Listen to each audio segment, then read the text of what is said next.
నమస్తే అన్న, అందరికీ నమస్కారం.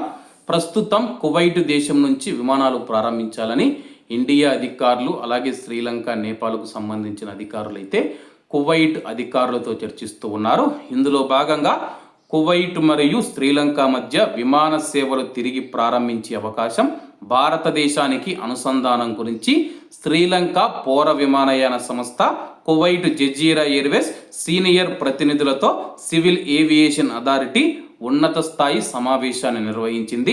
Jazeera airways chief executive officer Shri Barathan Pasupathi గారు మరియు అలాగే CAASL director general of civil aviation మరియు chief executive officer captain Daminda గారు ఈ సమావేశంలో పాల్గొన్నారన్నమాట.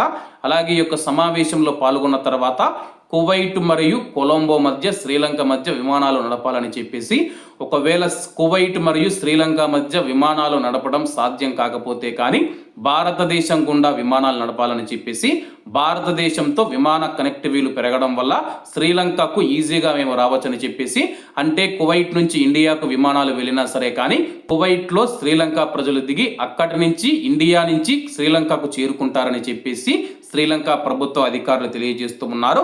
ఈ సమావేశంలో అంతర్జాతీయ విమాన భద్రత నియంత్రణ ప్రమాణాలకు పూర్తి అనుగుణంగా ఉండేలా చూసుకుంటూ శ్రీలంకతో విమానయాన అనుబంధాన్ని నిర్వహించడానికి పెంచడానికి అంతర్జాతీయ విమానయాన సంస్థలు మద్దతు ఇవ్వడానికి శ్రీలంక ప్రభుత్వం యొక్క నిబద్ధతను కెప్టెన్ దమిందా గారైతే తెలియజేశారనమాట.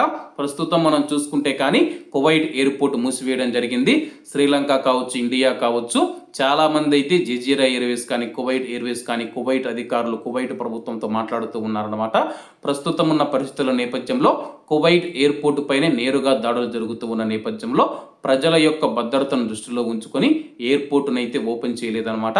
ఎవరైనా వెళ్లాల్సిన వారు సౌదీ అరేబియా గుండా అయితే ఇండియాకు వెళ్ళవచ్చు అనమాట. కాబట్టి అందరూ బాగుండాలి, అందులో మనం ఉండాలి. అందరికీ నమస్తే అన్న, జై హింద్.